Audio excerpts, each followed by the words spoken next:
Et bonsoir à toutes et bonsoir à tous et bienvenue pour ce nouveau numéro de Entre l'encre et les mots ce soir en compagnie de toute la team. Bonsoir les mesdemoiselles, bonsoir messieurs, dames. Bonsoir à Bonsoir. tous. Comment allez-vous? Et bonne cinquantième, ça se fête quand même. Eh ben voilà, 50e de l'émission Entre l'encre et les mots ce soir en compagnie de Julien M qui va venir nous présenter son roman Le jeu du bonheur a commencé comme ça aux éditions Erol. On aura l'occasion d'ici quelques instants d'avoir la chronique de Sonia. Sonia, qu'est-ce que tu peux nous dire sur ce livre? Ah, c'est un roman que j'ai adoré lire. C'est un beau bébé bien épais, mais alors, on le lit d'une traite et on passe un excellent moment.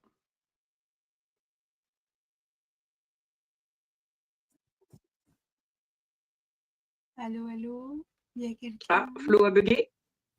Oui, Ouais, tu bugs un peu, Flo. tu bouges plus? Et puis bien sûr, vous connaissez le C'est bon. principe de l'émission. Ah, par contre, il paraît qu'il y a quelques petits bugs. Vous m'entendez Oui. bien? J'ai mon image qui fige. Oui, t'es On est figé, bon. mais on t'entend. Tout revient. Voilà, c'est vrai. Bon, Voilà. c'est vrai qu'en ce moment, il y a beaucoup de bugs, en tout cas pour ceux qui sont chez. Bon, tout va bien, tant mieux. L'essentiel, c'est qu'on m'entende. Effectivement, grâce à des petits soucis informatiques et de bugs suite à SFR, effectivement, ça se peut effectivement que ça bug. Mais on rappelle aussi qu'on aura un extrait de Marie Méran. Le jeu du bonheur a commencé comme ça d'ici quelques instants. Donc, n'hésitez pas à mettre un casque si vous en avez. Et on finira effectivement avec le portrait de Séraphine. Séraphine, qu'est-ce que tu peux nous dire sur Julien? Mais Julien, il écrit du feel good, donc enfin, c'est comme ça que ça s'appelle, mais pour moi, c'est plus que ça. C'est philosophique, c'est psychologique, c'est poétique, c'est c'est- c'est beaucoup plus que ça. Donc c'est ça que j'aimerais aller creuser, c'est toutes les questions et les sujets qu'il aborde. Voilà, comment ça le touche et voilà, j'aimerais qu'on discute de tout ça tous les deux. Eh bien, écoute, en tout cas, on t'écoutera en fin d'émission et je rappelle pour tous ceux qui nous suivent que vous pouvez retrouver cette émission chaque mercredi et chaque vendredi à 19h30 sur Facebook et sur YouTube. Vous flashez ce QR code et vous pouvez retrouver les émissions en direct et aussi en rediffusion. Et ce que je vous propose maintenant, c'est de recevoir Julien M en espérant effectivement ne pas avoir trop de soucis techniques et je m'en excuse par avance. Tout de suite, Julien M.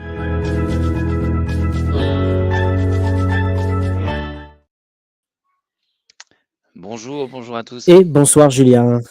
Bonsoir Julien, Bonsoir, comment bonsoir. vas-tu? Ah, très bien, très bien. Heureusement, moi, je suis pas chez CFR là, donc a priori, j'aurais pas de soucis de mon côté, contrairement à toi, si je comprends bien. Donc voilà, j'espère que tout va bien se Bah, passer. en réalité, je suis chez Bouygues Télécom, mais d'après ce que j'ai compris, Bouygues Ah, Télécom rencontre actuellement le même souci aussi, donc j'espère que tout va bien se passer. Mais en tout ok. cas, voilà, je te remercie d'être avec nous ce soir pour nous parler de ce roman. Le jeu du bonheur a commencé comme ça aux éditions Erol. Tu connais le principe de l'émission. Les personnes vont poser des questions en commentaire. Le but du jeu pour toi, c'est d'y répondre. Mais avant toute chose, est-ce que tu peux nous dire avec tes mots qui est Julien M? Alors, qui est Julien M? En quelques mots, c'est compliqué de définir Julien M, qui est une personne très complexe et multifacette. Non, mais moi, je suis donc j'ai 42 ans, je suis auteur depuis très très longtemps, puisque j'ai écrit mes premières histoires, je devais avoir une dizaine d'années. À la base, je suis un gros lecteur très littéraire, j'ai lu beaucoup d'histoires, que ça soit des polars Agatha Christie, Le Club des 5 et rapidement, j'ai eu envie d'écrire mes propres histoires.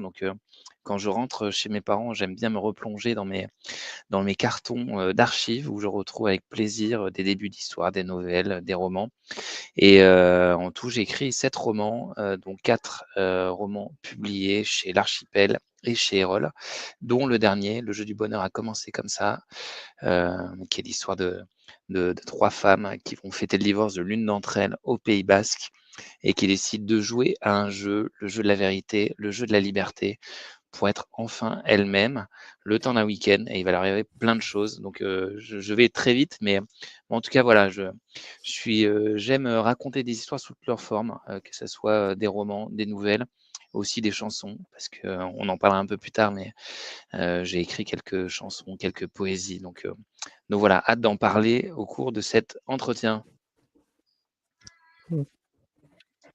Eh ben, en tout cas, un réel plaisir et merci pour cette présentation. Donc, effectivement, hein, tu l'as dit, tu as écrit plusieurs romans, donc on va pouvoir en parler. Ce que je te propose, bah, c'est de les faire défiler et tu nous racontes un petit peu comment t'es venue l'idée de l'écrire et comment et de quoi ça parle. Il y a ce livre qui s'appelle Ma vie à t'attendre, que d'ailleurs la couverture me plaît beaucoup. Comment t'es venue l'idée d'écrire ce livre et de quoi ça parle? Alors, ce roman, je l'ai écrit, avec, j'avais envie de faire un hommage, à mes grands-mères et dedans, il y a une héroïne qui s'appelle Éléonore, qui est le prénom, d'une de mes grands-mères et qui Éléonore a un peu, différents traits de caractère de mes 2 grands-mères et cette femme arrive dans une maison de retraite, pour terminer un peu sa vie et en fait, elle va bouleverser la vie de cette maison de retraite. À la fois parce que, elle arrive avec plein d'idées, elle a envie de faire, elle est une ancienne comédienne, elle a envie de monter une troupe de théâtre avec, ses camarades, de la maison de retraite, donc des hommes, des femmes, qui ont 80-90 ans, 95 ans et on suit un peu l'activité, la vie dans cette maison de retraite avec différents personnages. Donc il y a Éléonore, il y a Georges, et il y a aussi un aide-soignant, qui, va tomber en fait, d'amour, amical pour cette femme, cette comédienne et qui va vouloir en savoir plus, sur elle, savoir, d'où elle vient, pourquoi elle arrive seule comme ça dans cette maison de retraite avec, juste, une petite valise et en discutant avec elle, il va découvrir qu'elle cache un secret, qu'elle a été, très amoureuse dans les années 60, d'un Québécois, qui a mystérieusement disparu et il décide, cet aide-soignant, Antoine, qui s'appelle Antoine, de partir à la recherche de, cet homme qui a mystérieusement, disparu et donc c'est une enquête entre les années 60 et les années 2020 pour, comprendre, la vie d'Éléonore, ce qui lui est arrivé, entre le pays enfin entre le festival de Cannes et Paris, entre Paris et Montréal, Québec et donc on voyage dans le temps, on voyage, entre Paris et Québec et c'est une quête pour comprendre, qui était, Éléonore et donc ça charrie plein d'émotions. Ça parle de la grande histoire avec un grand H, puisqu'on retrouve, le général de Gaulle, on retrouve, des événements méconnus de l'histoire, franco, québécoise et donc voilà, c'était, à la fois, quelque chose de très intime, personnel avec, mes grands-mères et quelque chose de beaucoup plus romanesque et beaucoup plus, historique avec cette histoire entre la France et le Québec. Eh ben, en tout cas, merci beaucoup pour cette belle présentation. Et il y a aussi un livre, là aussi, la couverture est assez sympa. D'ailleurs, j'adore tes couvertures en général. On aura sûrement l'occasion d'en parler. Il y avait ce livre, Les chats ont 9 vies. Moi, j'en aurais 2. Alors ça, j'imagine déjà que tous les amoureux des chats doivent se procurer ce livre. Ah effectivement, quand on aime les chats, on est obligé, d'acheter ce roman et de le lire. Pour information, le chat roux, s'appelle Van Gogh. C'est le chat de l'héroïne, Julie et en fait, c'est l'histoire de personnes qui sont à la croisée des chemins, qui sont à un carrefour de leur vie, Julie et Hugo, 2 personnes qui ne se connaissent pas et qui font le bilan de leur vie et qui se disent: «Mais on est en train de rater notre vie. On n'est pas au bon endroit, on n'est pas avec la bonne personne, nos rêves de jeunesse, bah, on les a complètement oubliés. Le métier qu'on fait, ne nous plaît pas» et ils font appel à la même agence, qui s'appelle Renaissance pour les aider à recommencer leur vie à l'autre bout du monde et en fait, on va les suivre dans leurs, derniers jours en France, dans tous leurs questionnements, la peur aussi de partir, en se demandant: «Mais est-ce qu'ils vont vraiment partir? Est-ce que l'herbe est vraiment plus verte, à l'autre bout du monde? Est-ce que le bonheur n'était pas sous leurs yeux?»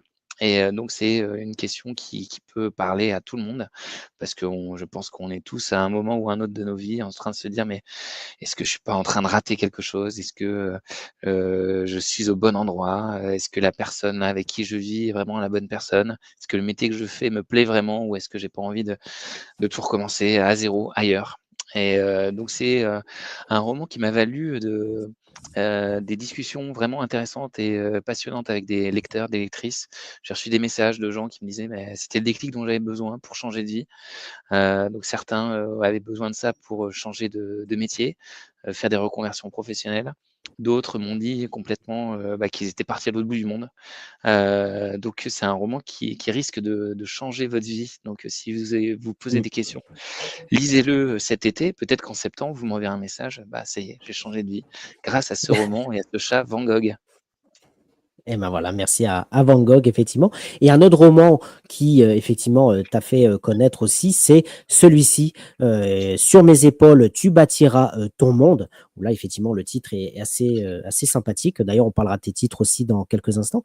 De quoi parle ce livre?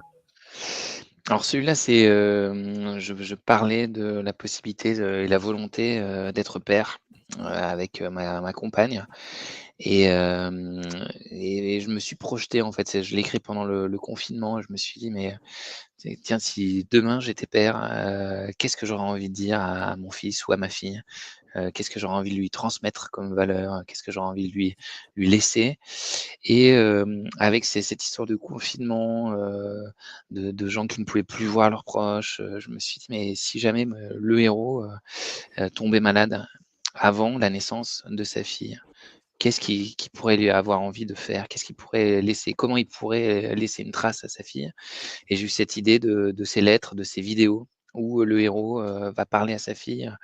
Donc on suit vraiment, le papa en fait, dans sa lutte contre la maladie. Il a un cancer et en parallèle, la grossesse de la maman. Donc il y a les 2 côtés de la vie, vers le bonheur, vers la vie avec cette naissance, future de cette fille et le combat du père contre la maladie, contre la mort, pour rester en vie et donc c'est vraiment un roman qui a les 2, l'équilibre en fait de la vie et donc c'est un roman qui est un sujet dur, mais qui est traité avec, plein d'émotions, plein d'espoir aussi, parce que le héros décide de se battre encore plus, d'aimer la vie encore plus fort et c'est effectivement le roman qui m'a fait connaître et le roman qui a marqué, la plupart de mes lecteurs et qui m'en parlent encore, 3-4 ans après la lecture donc voilà, c'est un sujet totalement différent mais qui est important sur la transmission, sur, qu'est-ce qu'on veut laisser à ses enfants.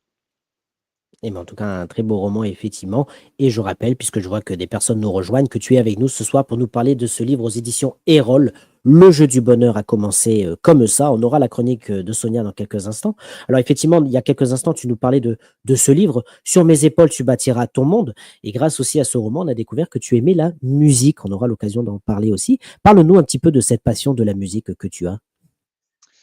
Ah, moi je suis, un grand fan de musique déjà, quand j'étais, auditeur, voilà, j'avais des groupes que j'aimais beaucoup quand j'étais plus petit, que ça soit, The Police, que ça soit, The Eagles, et je sais pas, la musique me provoque des émotions, me fait me sentir, dans des états différents selon, qu'elle est triste, selon qu'elle est joyeuse, qu'elle est entraînante et je trouve que la musique peut vraiment nous transporter, changer, notre état d'esprit. Voilà, des moments, j'ai besoin d'une musique, entraînante, gaie, pour rire, pour sourire, pour avoir envie de danser et c'est aussi un marqueur de souvenirs vraiment important, la musique. On a tous en tête des chansons qui ont marqué, soit un moment important, de notre enfance, de notre adolescence, un été, voilà, on se souvient d'un été, d'un slow avec, même si aujourd'hui on danse beaucoup moins le slow, hein, mais moi j'ai des souvenirs de slow comme ça avec, des femmes qui ont marqué, ma vie et voilà, c'est des marqueurs d'époque, c'est des, souvenirs aussi, des souvenirs attachés à des personnes. Tiens, mon père, il écoutait cette chanson, ma grand-mère aimait ce chanteur et donc ça ramène plein de souvenirs, ça fixe des souvenirs et c'est indissociable, à ma vie. Moi, j'écoute de la musique tous les jours. Tous les jours, je mets la radio ou tous les jours, je mets une playlist Spotify, et c'est vrai que dans mes romans, il y a toujours de la musique. Dans Sur mes épaules, c'est les 2 héros, Louis et Anna, qui sont musiciens, qui ont un groupe de musique.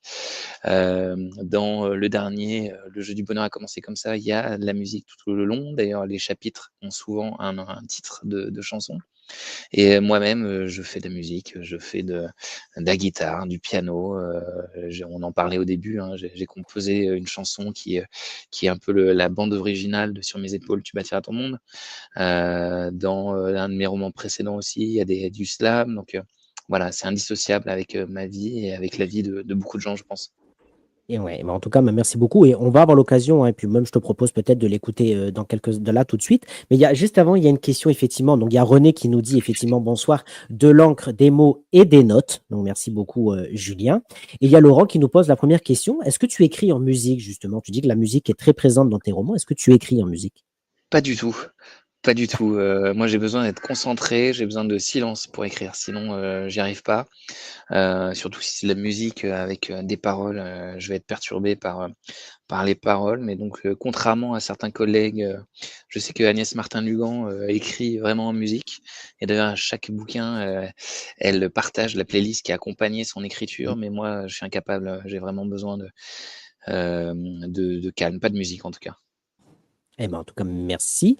Eh ben, écoute, ce que je te propose, je vais juste enlever le commentaire.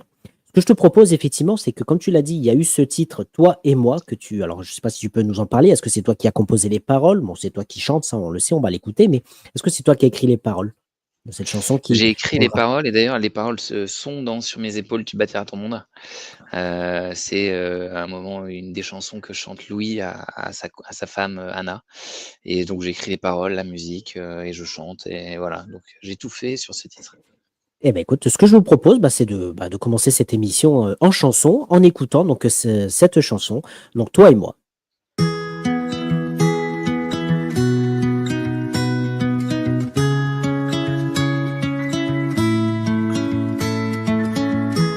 Un seul regard dans tes yeux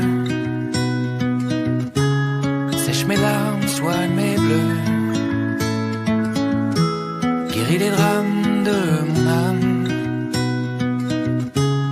T'es l'amour qui enflamme, qui rallume mon cœur, écrit mon bonheur, mon espoir, notre histoire.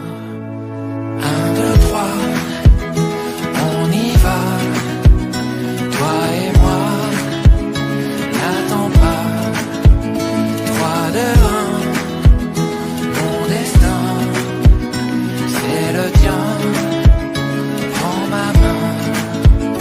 1, 2, 3, on y va, toi et moi, n'attends pas. Ils peuvent dire même le pire, ce qu'ils veulent mon avenir.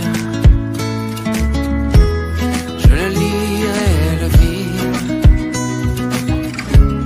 dans le ciel de ton sourire. 1, 2, 3, on y va, toi et moi, n'attends pas. 3, 2, 1, mon destin, c'est le tien, prends ma main. 1, 2, 3, on y va, toi et moi, n'attends pas.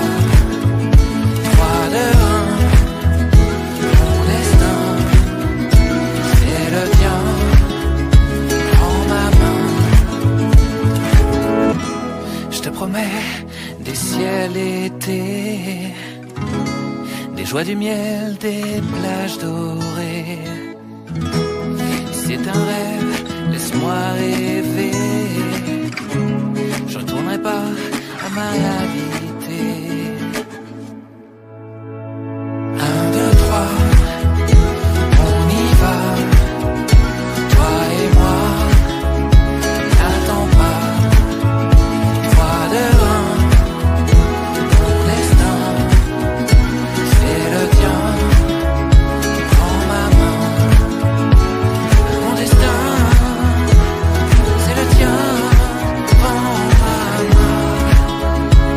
Pour demain, on y va, toi et moi, toi et moi.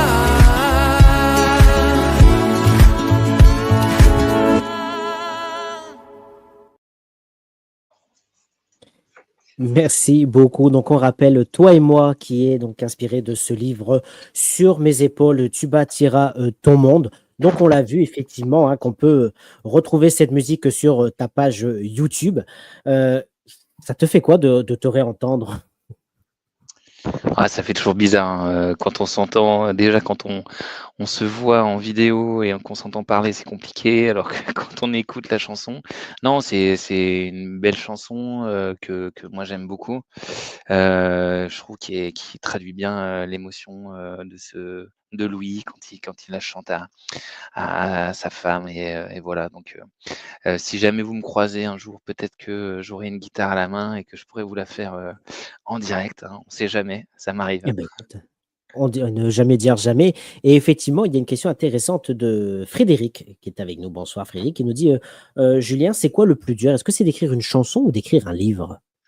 Ah, largement d'écrire un livre, hein, là, mon dernier, il fait 400 pages, vous imaginez le labeur qu'il y a à écrire, pendant quasiment 1 an, toutes les réécritures, les doutes, alors qu'une chanson, souvent quand vous écoutez, les auteurs, hein, ils vous disent, en 1/4 d'heure, elle était pliée, hein, donc Mmh. ça n'a rien à voir, ça n'a rien à voir. Mmh. Là, 1, 2, 3, elle est arrivée assez vite, donc c'est beaucoup plus dur à lire. Et ben, merci, beaucoup.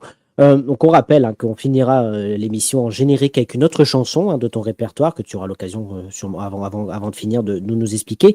Mais on va maintenant parler de ton livre. Le jeu du bonheur a commencé comme ça. Tu nous as tout à l'heure un petit peu expliqué de quoi parlait le livre. Ce que je te propose, c'est d'accueillir Sonia qui a, je le sais et on le voit dans le chat, a sûrement beaucoup de choses à te dire sur ce livre.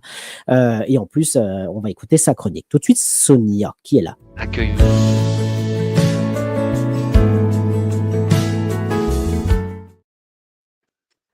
Rebonsoir. Rebonsoir, Sonia. Sonia, la croqueuse de livres sur les réseaux sociaux. Merci à toi, Sonia, d'être avec nous.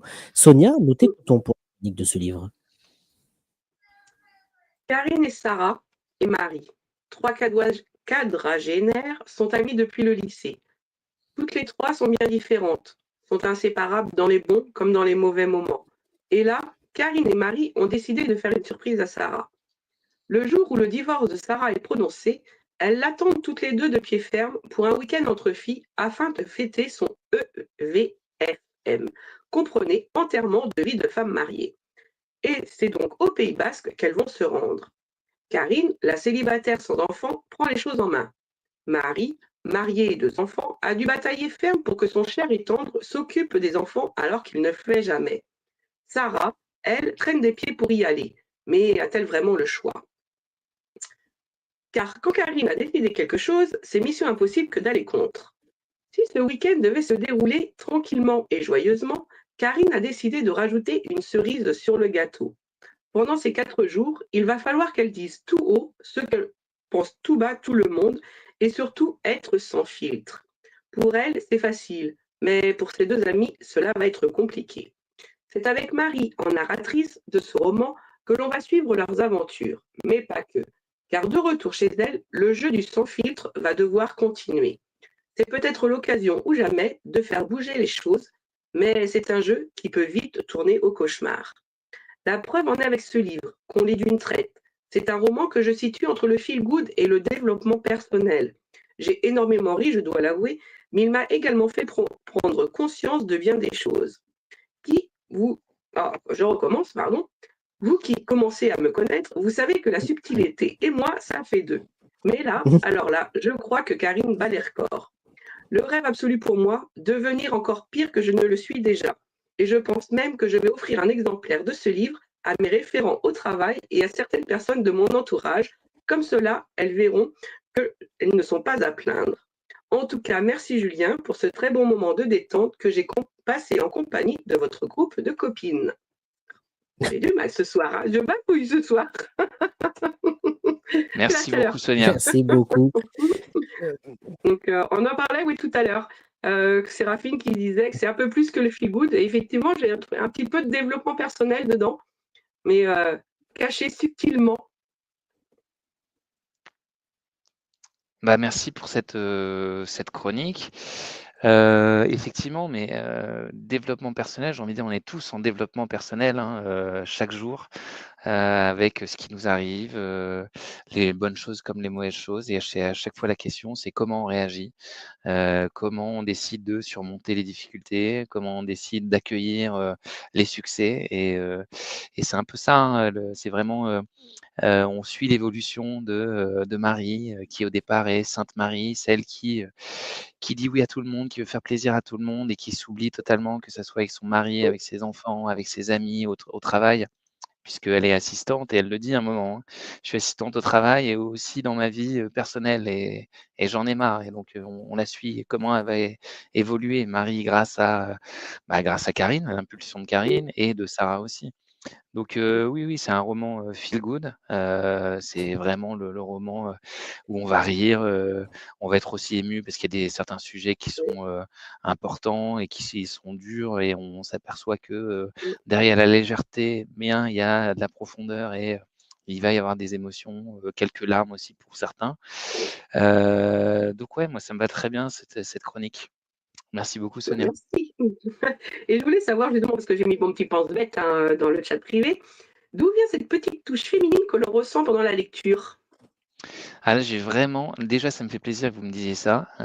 J'ai eu beaucoup de retours en ce sens de mes lectrices qui me disaient: «Mais, on n'aurait pas su que c'était un homme, on aurait été persuadé que c'était une femme qui l'avait écrit». Ouais. Donc ça veut dire que j'ai plutôt réussi, mon coup avec ce roman et c'est vrai que je me suis beaucoup, mis à la place de mes héroïnes, qui sont très différentes mais voilà, j'ai pas mal discuté avec des femmes de mon entourage, je me suis pas mal renseigné en écoutant des podcasts, en écoutant des vidéos, des interviews de femmes qui parlaient de maternité, qui parlaient de travail, qui parlaient de leurs difficultés dans leur relation avec leur conjoint, avec leur ex et pour être le plus juste possible, pour être le plus, on va dire, cohérent dans la psychologie des 3 personnages et voilà donc que vous me disiez ça, c'est, que j'ai réussi et j'ai vraiment essayé, voilà, de me mettre à la place à la fois, des 3 héroïnes, mais aussi des hommes, parce que les hommes sont aussi présents, hein, sous les de Guillaume, d'Alexandre, et je vais aussi essayer de faire quelque chose de pas trop, binaire, parce qu'au départ, on peut se dire: «Bon, bah, les hommes ont tous les torts et les femmes, sont un peu victimes de leur mari et conjoint» et en fait, on s'aperçoit au fur et à mesure que, bah, les torts, peuvent être partagés et que, C'est ce ça. que ce qu'on pensait, était parfait, eh bien ça craquelle Mmh. quand on creuse un peu. Voilà, l'habit ne fait pas le moine. Et c'est vrai Exactement. qu'en lisant, là, on voit la carapace qui se fissure, en fait, chez tous les protagonistes, en fait. Ouais, bien sûr Donc c'est ça qui est bien. et c'est un roman sur les masques qu'on porte, au quotidien, que ça soit au travail, que ça soit avec, les beaux-parents, que ça soit avec, les amis. Il y a un moment, mais il faut faire tomber les masques et Mmh, derrière se révèlent des vérités auxquelles on s'attendait pas. Voilà, mmh, donc c'est ça voilà, aussi le sujet du roman. C'est faire tomber les mmh, masques et qu'est-ce qui se passe quand les masques tombent? ouais. C'est ça que j'ai bien aimé, c'est toutes les petites surprises qui sont cachées au fil de la lecture. Ouais, mais j'ai essayé donc a priori, j'ai plutôt réussi mon coup. Ouais, c'est bien joué. On rappelle, cher Julien, qu'on peut retrouver, hein, plus d'informations sur, tout ce que tu écris et même sur toutes tes activités, hein, on va en parler, sur www.julienm.fr puisque tu fais aussi des ateliers d'écriture. On peut retrouver Ouais, ta bibliographie, un lien pour écouter justement tes chansons sur les plateformes que l'on souhaite, qu'on soit sur Spotify, Amazon ou quoi, hein. Bon, on fait pas du placement de produits, on a le droit. Mais en tout cas, il y a pas mal de questions intéressantes qui arrivent. Il y a Laura Ribaud qui nous dit Julien, avez-vous une routine d'écriture et dans quelles conditions aimez-vous écrire? alors, c'est une bonne question, alors j'ai pas vraiment de routine d'écriture. Dans l'idéal, je suis, dans un endroit calme, devant mon ordinateur. Mais je suis quelqu'un qui peut écrire un peu partout, parce que, maintenant on a des téléphones dans les mains sans arrêt et donc ça m'arrive d'écrire, dès que j'ai une idée, dans les transports en commun, dans un train, à la terrasse d'un café, donc j'écris un peu partout. J'ai toujours aussi un carnet avec moi, un carnet, papier, dans lequel j'écris avec un stylo Bic 4 couleurs et donc voilà, moi j'écris un peu partout, sauf que quand il y a de la musique, bien sûr, à fond autour de moi ou quand je suis, dans des endroits très compliqués, mais non, non, j'écris un peu partout. Voilà, donc pas forcément de routine d'écriture. J'écris le matin, j'écris l'après-midi, dès que j'ai du temps, dès que j'ai une fenêtre de tir, voilà, j'en profite pour écrire. D'accord. Laurent qui nous dit, elle est là, elle vous dirait quoi vos héroïnes et si vous pouviez les rencontrer? Elle me dirait, «Merci de nous avoir créés déjà». Et ensuite, merci pour, ces, moments forts de franche rigolade, ces moments, dur où on a pleuré et elle me dirait surtout, bah, c'est quoi la suite pour nous? Est-ce que tu peux nous dire où on sera à 50 ans, où on sera à 60, où on sera à 80? Peut-être faire aussi un spin-off quand on avait 18 ans ou quand on avait 15 ans. Donc voilà, je pense elles auraient plein de questions à me poser sur leur vie et sur leur avenir. Et moi, je rajouterais Mhm. peut-être qu'elle vous dirait merci pour la mise en lumière pour toutes les femmes qui vont se reconnaître en lisant ce roman. Oui, effectivement, elle pourrait me dire ça. C'est vrai que c'est 3 amies différentes qui ont des problématiques différentes, qui ont des passés différents et j'ai essayé d'avoir des femmes qui sont représentatives, et en fait, juste pour revenir sur la genèse du roman, ça m'est venu en salon, parce qu'en salon, on rencontre plein de lectrices. Moi, j'ai surtout des lectrices, hein, 99 et qui viennent entre copines, qui viennent en groupe, à 2, 3, 4, et vu que j'aime bien discuter avec, mes lectrices, bah, souvent, on discute pendant 5-10 minutes, et c'était pour la promotion de mon roman sur les chats en 9 vies, moi j'en aurais 2, donc qui parlent de changement de vie. Et j'avais plein de copines qui me disaient: «Ah bah tiens, moi je suis en plein changement de vie, ah je viens de divorcer» ou «Je suis en procédure de divorce» ou «J'ai envie de faire une reconversion» et en discutant avec elles, je me suis dit: «Ah tiens, s'il y avait, ces 3 copines-là, une qui divorce, qu'est-ce qu'elle ferait, pour ce divorce? Est-ce qu'elle ferait, une soirée pour, fêter ce divorce? Est-ce qu'elle partirait en week-end?» Et tout a commencé comme ça, la genèse et petit à petit, j'ai commencé à créer ces personnages, différentes, avec Marie, Mhm. j'ai des maris dans mon entourage, hein, qui veulent faire plaisir à tout le monde, où à chaque fois enfin, où je leur dis, hein, et on leur dit, «Mais attends, rebelle-toi quoi, c'est pas possible quoi. Tu peux pas accepter ça, que ça soit au boulot ou autre». J'ai des Karine aussi dans mon entourage, des femmes qui sont, libres, indépendantes, qui sont bien comme ça, qui s'assument, et j'ai des Sarah aussi, qui, ont l'air de tout réussir, leur mariage, leur boulot et je me suis dit: «Tiens, ces 3 copines-là, qu'est-ce qu'elles pourraient se dire, qu'est-ce qu'elles pourraient faire un week-end et si jamais il y avait une soirée, action vérité, les filles, est-ce qu'elles sont on s'est toujours dit, toute la vérité?» Eh bien non, on s'est pas dit toute la vérité donc voilà, ça m'a je me suis dit: «Mais c'est un terroir, génial, enfin un terreau génial pour un roman, avec plein de possibilités de rire, de pleurer, de s'émouvoir, de s'énerver, de s'agacer». Voilà. En tout cas, Et moi, j'attends justement, la suite, hein. et justement, il y a une question intéressante de Marie-Pierre Clamins qui est avec nous, qui nous dit, Julien, est-ce que ce livre vous permet maintenant de mieux comprendre les femmes? Oui, je pense, bien sûr, bien sûr, alors je pensais les comprendre déjà, mais là, j'ai appris des choses en écoutant, comme je disais, hein, vu que je me suis beaucoup documenté, j'ai écouté des podcasts de femmes, j'ai écouté des interviews de femmes, j'ai appris des choses sur la maternité, sur les relations, avec, leurs conjoints, sur, leur carrière, donc j'ai appris des choses et je pense que je les comprends mieux, bien sûr, et qu'il faudrait que je continue à plus les comprendre, à mieux les comprendre. Mais bien sûr, ce roman m'a fait réaliser, beaucoup de choses sur les femmes de mon entourage, par exemple. Mmh. Oui, Il et faudra tout à inviter l'heure, tous les tu lecteurs à lire le livre. Voilà, voilà. Mais malheureusement, les hommes ne lisent pas, ce genre de roman, malheureusement et c'est quelque chose que je leur demande d'ailleurs, en salon quand ils accompagnent leurs femmes: «Et vous monsieur, est-ce que vous lisez?» «Ah» et souvent ils me disent: «Non, je n'ai pas le temps».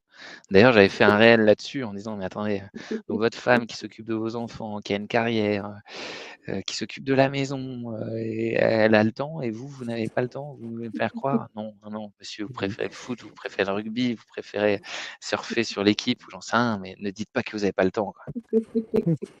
Et ben justement, est-ce que peut-être ça t'a déjà évoqué l'idée, mais de faire le même livre, mais avec des hommes? Imaginez 4 hommes qui divorcent et qui partent en road trip. Ça serait totalement différent, je pense. Ça serait, totalement différent, mais pas forcément parce qu'ils passeraient par les mêmes questionnements, là, par exemple, j'ai un de mes amis, qui est en train de divorcer. C'est sa femme qui est partie, pour quelqu'un d'autre et ben, on l'a ramassé à la petite cuillère. D'ailleurs, on part en week-end, début juillet mais je pense que ça serait un peu le même genre, hein, de road trip avec l'envie de tout envoyer valser, l'envie de lâcher prise, l'entreprise, d'être lui-même, de faire la fête, mais aussi de pleurer, aussi de faire ce jeu de est-ce qu'on s'est toujours tout dit les amis? Enfin, donc je pense que ce serait assez similaire. Bien sûr, les réactions sont pas forcément les mêmes parce que chaque individu est unique, mais c'est pas une question de genre là, hein, c'est plus une question de quand il arrive, un drame, on va dire, sentimental comme ça, un drame, marital comme ça, comment on se relève? Est-ce qu'on décide on se laisse abattre? Et c'est un peu la voie que prenait ou que prend, mon ami. Donc je pense qu'il y aurait beaucoup de similitudes, beaucoup de similitudes. Mmh. Un peu comme D'accord. avec Guillaume, quoi. Voilà, exactement. Tout à l'heure, tu parlais de masques, justement, de faire tomber les masques. Il y a Laurent qui demande, Julien, quel masque détestez-vous le plus? D'avoir Boum. quelqu'un de faux en face de moi, d'hypocrite, qui me dit des choses qu'il ne pense pas ou il pense le contraire et ça c'est le pire. Surtout quand on le découvre après, on se dit: «Mais attends, en fait il m'a dupé tout le long quoi. Je pensais avoir affaire à une personne qui était comme ça et il était l'inverse» et ça c'est je pense le pire, surtout quand on est avec des gens, qu'on apprécie, qu'on respecte, et être trompé comme ça c'est le pire. Mmh. Oui, c'est vrai. Sonia, est-ce que tu veux rajouter quelque chose? Ouais, je suis tout à fait d'accord Oui? avec Monsieur le Sage. Je marquais dans le chat Monsieur le privé, sage, oui. Monsieur M, je sais pas, il parle comme un vieux sage de 80 ans. C'est vrai, mais nostalgie et tout ça. Et puis je sais pas, il fait poser et voilà, on dirait un vieux sage de 80 ans. Voilà, c'est la sagesse de l'auteur, on va dire. Et c'est aussi le fait de vivre des vies, 1000 vies, hein, que ce soit en tant que lecteur et puis aussi en tant qu'auteur. Je me mets dans la peau de femmes, d'hommes, qui ont 20 ans, qui ont, 80 ans, des adolescents, des gens qui sont en maison de retraite et du coup, je pense que, avec les travaux de recherche, de documentation, on apprend plein de choses. On écoute des gens qu'on n'aurait pas écoutés, on lit des livres qu'on n'aurait pas lus et ça apporte, des visions, différentes, une certaine empathie aussi, donc peut-être une compréhension, plus fine. Donc je prends avec plaisir, hein, ce vieux sage, de 80 ans. Ben, merci beaucoup. Donc, on rappelle que tu es avec nous pour nous parler de ce livre, Le jeu du bonheur a commencé comme ça aux éditions Erol. Donc, je remercie encore toutes les personnes qui nous regardent ce soir. Donc, n'hésitez pas à poser vos questions. On a encore du temps avec Julien. Mais Julien, tu es auteur, on a vu tout à l'heure. Tu es aussi chanteur. Mais j'aimerais bien aussi qu'on parle. Tu as une autre activité. Tu fais beaucoup d'ateliers d'écriture. Et souvent, on n'a pas eu l'occasion d'en parler beaucoup dans cette émission, des auteurs justement qui donnent des ateliers d'écriture. Est-ce que tu peux nous parler de cette activité? Ouais, bien sûr, c'est, depuis 1 an maintenant, je fais des ateliers d'écriture. Soit c'est des ateliers individuels, ou alors c'est des ateliers collectifs. La semaine dernière, j'en avais un, on était, 5. C'est vraiment, sur des thématiques précises, comment on construit une intrigue, comment on construit un personnage avec son passé, ses qualités, ses défauts, comment on écrit des dialogues pour qu'ils sonnent le plus juste possible. Moi, j'essaie vraiment d'avoir des dialogues, qui sonnent justes avec chaque personnage qui a son propre langage. Par exemple, là, dans le dernier roman, Karine ne parle pas de la même manière que Sarah, n'emploie pas les mêmes mots que Marie et c'est vraiment, j'aime travailler là-dessus sur, les techniques, les conseils. Donc, on part, souvent sur des textes, d'auteurs connus. Là, mon dernier, atelier, c'était sur les personnages et donc j'avais des exemples. J'avais Jean Valjean, j'avais des exemples, de Marcel Pagnol, des exemples de Virginie Despentes, donc je prends Victor Hugo aussi, donc j'avais, vraiment des exemples, très disparates, très divers pour montrer toutes les possibilités, il y avait du Balzac aussi et à partir de là, je montre un peu les différentes techniques pour décrire un personnage, pour le présenter, l'introduire et je fais des exercices. On fait des exercices avec, voilà une image, vous allez me décrire, ce vieux monsieur, qui il est, comment il pourrait s'appeler, quelle pourrait être son histoire et donc c'est vraiment des ateliers très interactifs où, l'objectif c'est d'en sortir avec des techniques, des recommandations, des exemples et surtout travailler, l'écriture parce que c'est en écrivant, qu'on devient écrivain, qu'on se perfectionne et donc à chaque fois il y a 3-4 exercices, pendant 2 heures d'écrire et chacun après lit ce qu'il a écrit, chacun fait ses retours et moi je commente et je trouve ça génial de transmettre un peu ce que j'aime, ma passion pour les livres, pour l'écriture, à des gens qui ont envie d'écrire aussi. Donc là, j'en Mmh. ferai un prochain en juillet, toujours sur les personnages. Donc s'il y a des gens qui peuvent être intéressés, il y aura toutes les informations sur mon site. Mais en tout cas, c'est un des moments de partage et où on s'amuse beaucoup. Mais c'est vrai qu'on voit le site, hein, qui défile en bas et j'invite vraiment toutes les personnes qui nous regardent et qui sont intéressées d'aller voir effectivement puisque tu as, toutes les infos sur ce site et justement pour les personnes qui, commencent à écrire quelques lignes, 2 lignes, 3 lignes, qui se disent: «Je suis pas écrivain», mais qui commencent peut-être à écrire le début d'un roman ou d'un essai ou d'une poésie, quel serait le premier conseil que tu leur donnerais? En premier conseil, c'est déjà de lire. Lire, ce que vous aimez, hein. Ça peut être, des mangas, ça peut être de la romance, ça peut être du feel good, du polar, des romans historiques, des classiques, mais en tout cas lire beaucoup, lire ce que, dans le style, dans le genre que vous avez envie d'écrire pour comprendre, pour avoir le vocabulaire, voir comment ça marche, comment on trouve ces intrigues, les dialogues, quel type de vocabulaire est utilisé et après commencer, peut-être petitement avec, une nouvelle ou, une description d'un personnage ou un synopsis. Synopsis, hein, c'est 3-4 pages qui va dérouler une histoire. Donc, c'est ne pas se lancer peut-être dès le début dans la volonté d'écrire un roman, parce que moi j'ai commencé comme ça. Hein.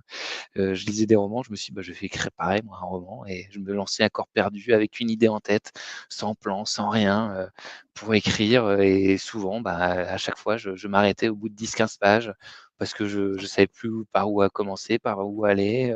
Je m'apercevais que l'idée que j'avais, bah, était pas terrible en fait, que les personnages que j'avais imaginés, bah, ça collait pas.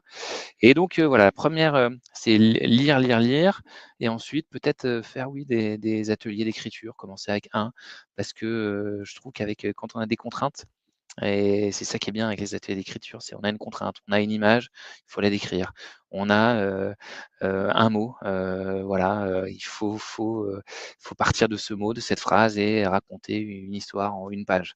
Et petit à petit, en plus aujourd'hui, on a quand même la chance d'avoir accès à plein de contenus sur YouTube, plein de contenus dans des podcasts, donc écoutez, regardez et lancez-vous. Voilà, et n'oubliez pas, hein, c'est en écrivant qu'on devient écrivain. Donc c'est un travail, hein, c'est comme un sport, c'est un muscle, l'écriture. Plus on Mmh. écrit, mieux on écrit, plus on a d'idées. Donc faites-le, ne vous arrêtez pas aux premières difficultés et la persévérance aussi. Voilà. Bah, Et exactement, si voilà. je terminerai, si vous avez l'ambition d'être réédité un jour, n'oubliez pas que faut avoir beaucoup de persévérance, s'accrocher à son rêve. Moi, je prends toujours mon exemple. Le premier livre que j'ai envoyé, c'était en 2005 et j'ai été édité pour la première fois en 2022. Voilà, donc 17 ans, hein, sont écoulés entre les 2. Donc 17 ans à me dire: «Bah, est-ce que je suis fait pour ça? Est-ce que j'ai le niveau pour ça?» Donc accrochez-vous à votre rêve, si c'est vraiment votre rêve. Et ben, en tout cas, j'espère qu'il sera entendu. Je sais qu'on a des sportifs qui nous regardent, je sais qu'on a des futurs écrivains. Et justement, on a une question intéressante de Laurent qui nous dit: «Est-ce que l'écrivain est le mieux placé pour évaluer en bien ou en mal ce qu'il écrit?» Ah non, c'est le moins bien placé, j'ai envie de dire. Parce que le problème, c'est qu'on vit avec notre roman pendant, 9 mois, 1 an et à un moment, on n'a pas plus le recul nécessaire. Donc c'est là qu'intervient l'éditeur ou l'agent quand, il y a des écrivains qui ont des agents ou le bêta lecteur quand on est auto-édité, ou quand on veut être auto-édité. Et là, c'est vraiment important d'avoir, quelqu'un, un œil extérieur qui va, nous donner son avis, bon, mauvais. Après un avis, c'est qu'un avis. Il y a des lecteurs qui vont trouver ça bien, d'autres pas bien, mais il faut pas s'arrêter au premier avis, hein, et le mieux, c'est d'en avoir un, 2, 3. Moi, j'ai toujours, le mon 1 enfin ma première lectrice, c'est ma mère. Depuis le début, depuis que j'écris, c'est toujours elle qui va être la première à découvrir mon roman ou ma nouvelle ou la page que j'ai écrite, qui va me donner son avis, qui est plutôt un bon avis parce que c'est une lectrice, qui connaît bien en plus, qui a toujours, des avis pertinents sur la structure, sur la psychologie, notamment féminine, donc c'est toujours bien.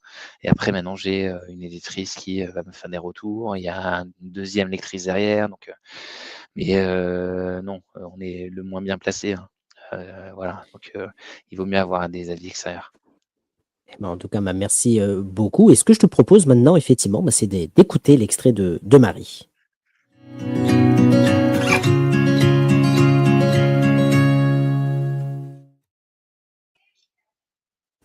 Alors, ma chère Sonia, on rappelle que Julien est avec nous pour ce livre Le jeu du bonheur a commencé comme ça aux éditions Erol. Marie, la comédienne de l'émission, a lu un extrait de ce livre qu'elle a mis en audio. Pour ceux qui ne connaissent pas le principe de l'émission, si vous avez des écouteurs, n'hésitez pas à les mettre. Voici l'extrait. Si je relance le jingle, ça va pas être bon. C'est celui-ci. Marie Méran présente un roman de Julien M. Le jeu du bonheur a commencé comme ça. Aux éditions Erol Roman. Tout a commencé par un jeu, comme quand nous étions lycéennes. Tout commençait toujours par un jeu. Action ou vérité, le jeu du plus grand rêve, du plus grand regret, du plus grand défaut. C'est Karine qui a lancé l'idée comme une boutade, comme elle peut en lancer des dizaines à la minute. Je ne sais pas pourquoi nous avons accepté. L'excitation, la folie du moment, l'inconséquence. Sûrement. Nous n'imaginions pas que ce jeu allait changer nos vies, pour toujours. Début du jeu, dans 4h23. C'était une idée de Karine. Fêter le divorce de Sarah comme on célèbre un enterrement de vie de jeune fille. Un EVFM, un enterrement de vie de femme mariée. Pendant un week-end, et pas n'importe lequel, celui de l'Ascension. C'est un signe, ma belle. Tu divorces de ce connard et tu commences ton ascension vers les sommets du bonheur. Entre BFF, l'acronyme de Best Friend Forever, qui dans notre cas pouvait aussi vouloir dire belle femme féerique ou bonasse forte et farouche. Karine n'avait pas choisi la destination au hasard. Ce serait au Pays Basque, à Bayonne, à l'endroit même où nous avions célébré notre baccalauréat 23 ans plus tôt. À l'endroit même où... Non, je vous parlerai de ça plus tard. Un week-end revival. Un pèlerinage. J'espère qu'on va se créer des souvenirs aussi inoubliables qu'à 18 ans. Karine nous avait concocté un programme aux petits oignons, un enchaînement de cours de surf, bronzette, resto, tapas et soirées jusqu'au bout de la nuit dans les bras musclés de surfeurs et ou de rugbymen tatoués, et plus si affinité.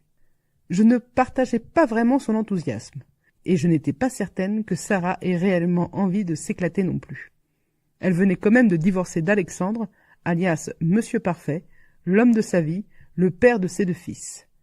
Elle s'y était préparée, avait enlevé sa bague depuis longtemps, mais l'échec était désormais officialisé, et elle réalisait maintenant qu'il y avait un monde entre savoir qu'on avait foiré son mariage et se le faire annoncer par un juge.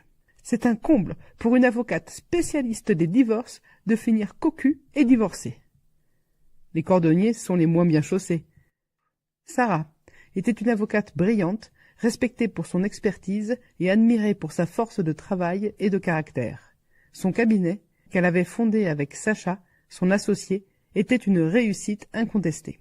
Véritable guerrière des tribunaux, elle représentait ses clients avec passion et détermination, remportant la plupart de ses dossiers. Sa séparation d'avec Alexandre l'avait frappée comme un coup de tonnerre en plein ciel bleu. Trop impliquée dans la défense de ses clients pour s'attarder sur les fissures de sa propre vie, elle n'avait rien vu venir, ou peut-être avait-elle refusé de voir les signes avant-coureurs. Le jour où Alexandre lui avait annoncé qu'il la quittait, elle avait senti le sol se dérober sous ses pieds. Tout ce qu'elle avait construit, aussi bien professionnellement que personnellement, s'était écroulé en un instant. Elle s'était soudain retrouvée de l'autre côté de la barrière, avec ses maris et femmes qui se déchiraient, pleins de rage et de colère. Là où elle n'avait jamais imaginé se retrouver un jour. « On va s'éclater !» avait répété Karine, sans que je sache si c'était pour nous garantir l'excellence de son planning ou pour s'en convaincre elle-même.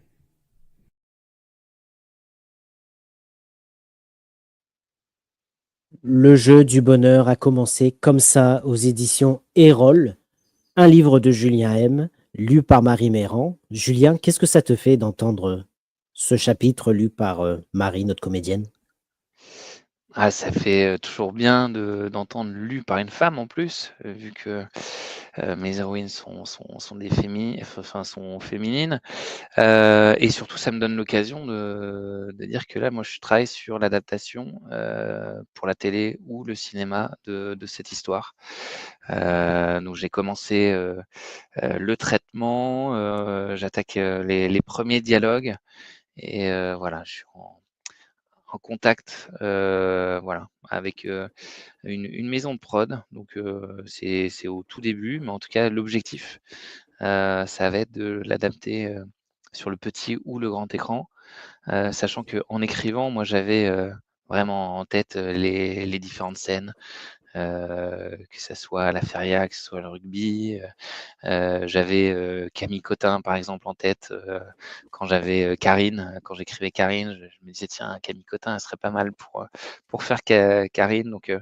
Donc ça va être un des objectifs maintenant de continuer cette belle aventure du jeu du bonheur à commencer comme ça. D'accord. Et justement, quand on sait que son livre va être adapté comme ça au Quand cinéma, on petit, sait, grand écran. non, non, non, c'est l'objectif, hein, Oui, non, mais je voilà. sais, mais parce que pourquoi je dis ça, c'est qu'effectivement, bon, on l'a vu avec Olivier Neurec, qui a appris que son roman allait être adapté par le réalisateur du Comte de Monte-Cristo. Et Ouais. justement, toi, c'est ton objectif demain de l'adapter. Est-ce que derrière, pareil, tu es obligé de réécrire certaines scènes parce que ça va être adapté à l'écron? Comment ça se Ah passe bien justement sûr, dans... bien sûr, bien sûr.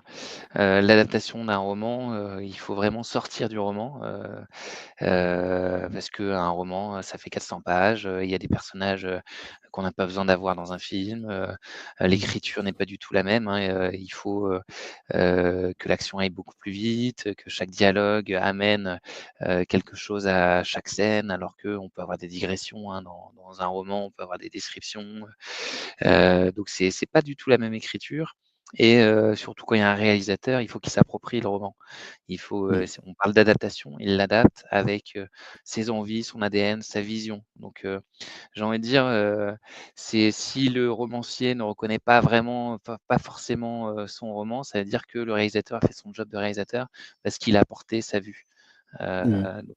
Donc c'est 2 écritures différentes. Oui, parce qu'on en parlait souvent, il y a souvent un film adapté du roman et inspiré du roman. Toi, ce Ouais, que tu ouais, ouais. chercherais, c'est que ça soit adapté.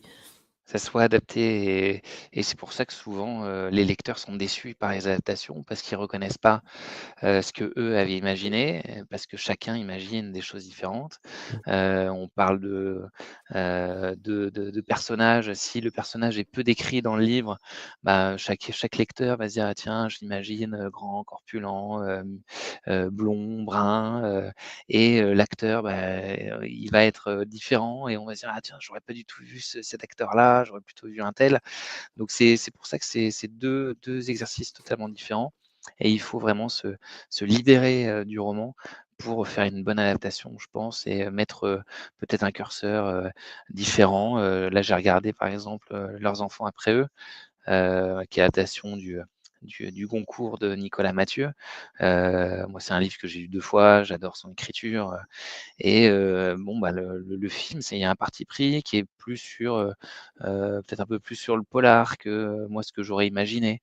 Il y a, le Tout le bleu du ciel qui a eu, énormément de critiques négatives, de lectrices qui, n'ont pas compris l'adaptation, qui ont été déçues de la De manière de Mélissa parler du d'Acosta, oui. héros.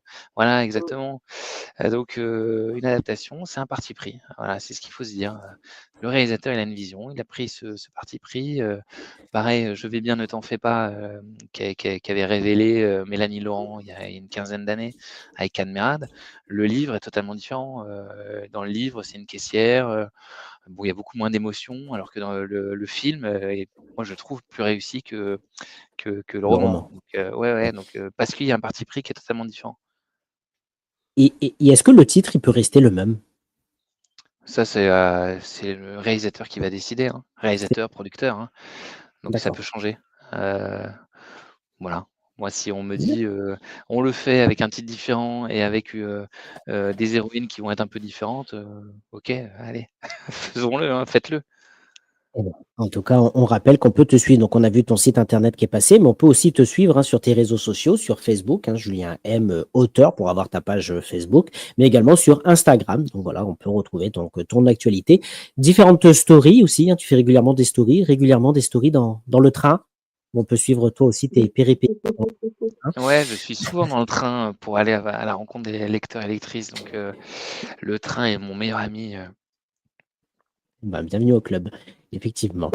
Euh, donc, ce que je peux te proposer maintenant, donc on a parlé de tes romans, on a parlé donc de ta musique. On aura l'occasion, encore une fois, je le rappelle pour ceux qui nous rejoignent, d'écouter une autre musique de ton répertoire en générique. On a aussi parlé de tes ateliers d'écriture. Et ce que je te propose maintenant, bah, c'est d'écouter et pour la question de l'invité, tu sais, le passage de relais. Ah, oui. Voilà, ce que je te propose, donc, c'est le jingle.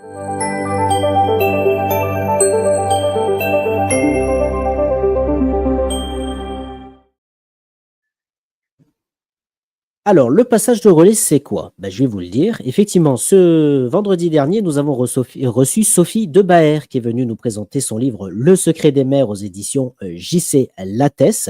Sonia, en quelques mots, pour ceux qui ne connaissent pas l'univers de Sophie, qu'est-ce que tu peux nous dire sur Sophie et son écriture? Sophie, elle écrit en fait pour un peu pour les gens du terroir. Elle écrit la France profonde, les secrets de famille qui sont dévoilés, mais quelquefois, mais des années et des années plus tard. Elle a une plume poétique, mais en même temps, c'est une plume très franche. Et donc, elle mâche pas ses mots non plus, et on le sent dans ses dialogues. Et je sais pas, c'est un roman en fait qui est poétique en même temps, mais dur. On est en colère et on est triste aussi. Parce que quand on apprend les secrets de famille qui s'y cachent, on a la petite larme à l'œil aussi. Donc, c'est un très bon roman aussi. Eh bien, effectivement, donc voilà, une émission que vous pouvez retrouver sur la page YouTube qui circule en bas de cet écran. Et effectivement, quand on lui a dit bah, que ce mercredi, on recevait Julien M pour son roman aux éditions Erol, quelle serait la question? Julien, voici sa question. Alors moi, je n'ai pas lu son livre malheureusement, mais c'est vrai que ça donne bien envie. J'ai bien envie de le prendre pour la plage cet été. J'ai lu qu'il était beaucoup question dans ses romans de bonheur, de liberté, de vérité. Il y a beaucoup de questionnements autour de ça, d'une manière assez légère, j'ai l'impression, mais sans doute pas si légère que ça. Donc j'avais envie de lui demander, est-ce que l'idée de liberté n'est pas finalement une illusion? Est-ce que l'idée même de liberté, c'est pas finalement ce que la vie nous propose un peu comme un coup monté? Voilà. Est-ce que finalement l'idée de liberté, c'est pas un leurre? Voilà. Et là, je rejoins un petit peu tout ce dont on a parlé tout à l'heure par rapport au déterminisme. J'aimerais beaucoup avoir son avis sur la question.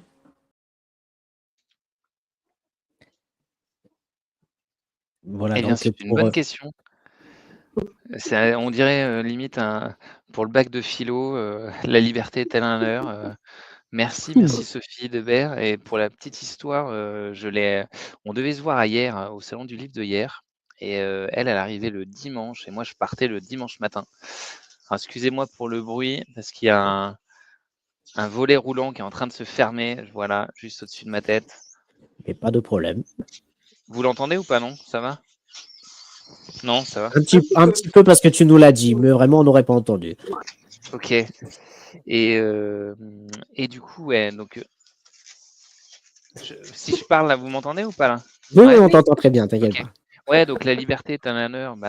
En fait, c'est, j'ai envie de dire, en théorie, on est libre de nos actions, libre de partir, libre de rester, libre d'aller au travail le matin, libre de partir à l'autre bout du monde, libre de changer de vie. Mais dans les faits, on a tous des responsabilités. Et c'est ce qui fait aussi notre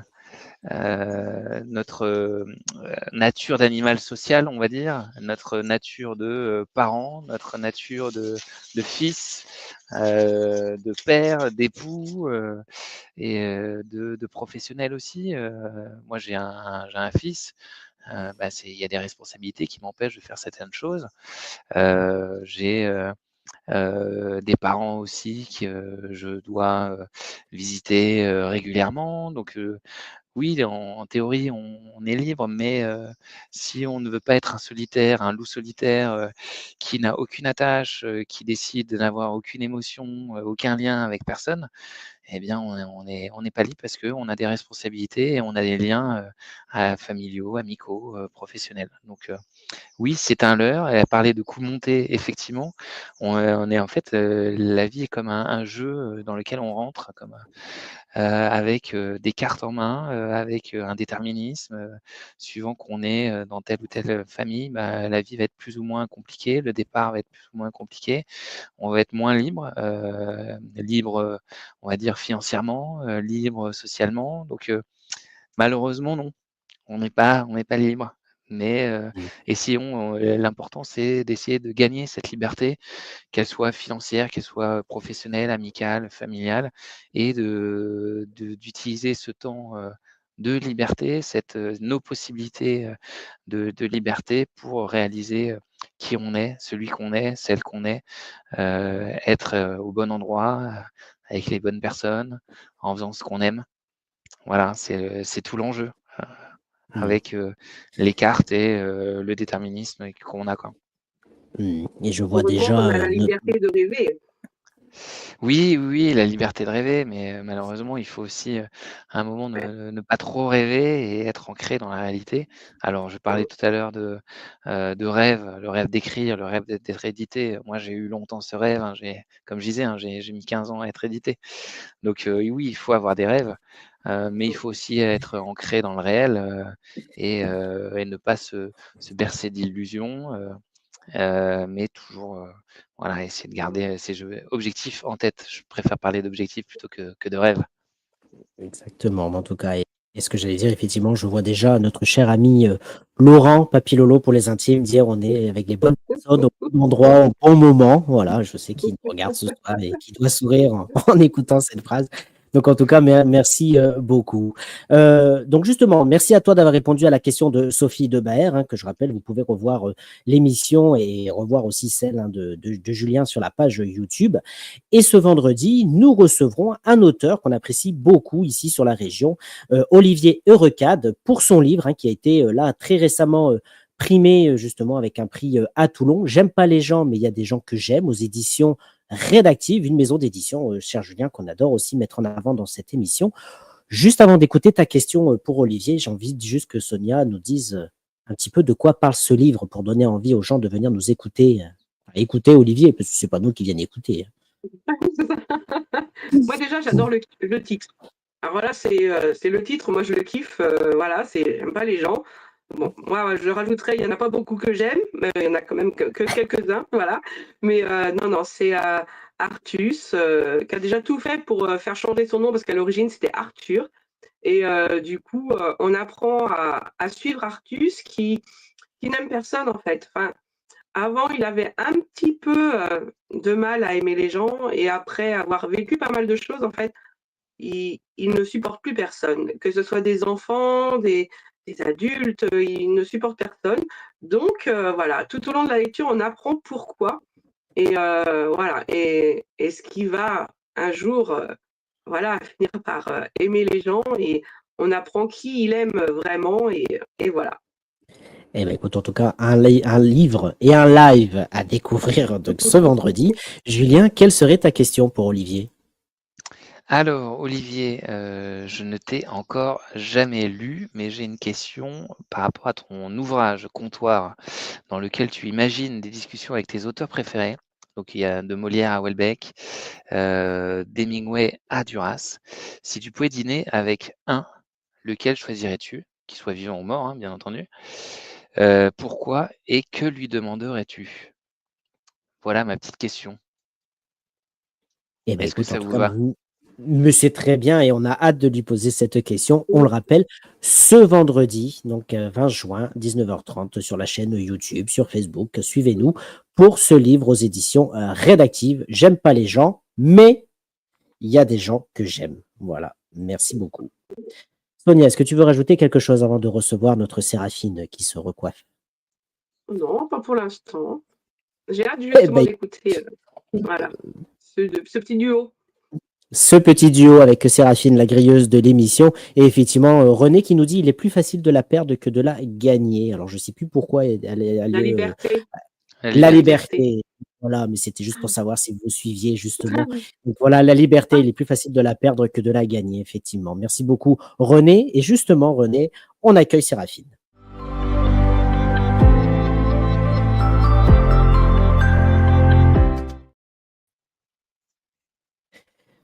Qui aime peu rire, Séraphine, facile. Séraphine C'est Matin. à gagner, peut-être qui fait rire Séraphine. C'est ça, Oui, non, Séraphine. Olivier, en fait, la question que tu viens de poser à Olivier me plaît beaucoup, surtout de mettre Ah, en avant Comptoir. Moi, c'est vrai que j'ai adoré Comptoir, mais j'aimais bien le paradoxe entre demander quel auteur il préfère alors qu'il aime pas les gens, donc il aime pas les auteurs. C'est pas, tu vois, c'est pas logique. d'accord. Donc là, tu vois, tu as un aperçu du petit quart d'heure que tu vas passer, mon cher Julien. Ok, écoute, si on peut rire C'est le énormément, tant mieux. paradoxe. Hein. Eh ben, en tout Rire, cas, Moi, merci c'est moi, c'est manger à. un sûr. steak, Moi, je je sais pas, crois, parce que parce je qu'il est me déjà fais beaucoup rire, mais 20h40. je Moi, je pense. commence à avoir faim et tout, donc c'est parfait. Hein. Si je peux rire et éviter d'aller à la boucherie manger un steak, c'est parfait. Alors, Eh ben, juste avant de vous laisser en duo avec Séraphine, je rappelle juste, mon cher Julien, que tu es avec nous pour ce livre. Le jeu du bonheur a commencé comme ça, aux éditions Erol. Et il est temps maintenant de vous écouter avec Séraphine.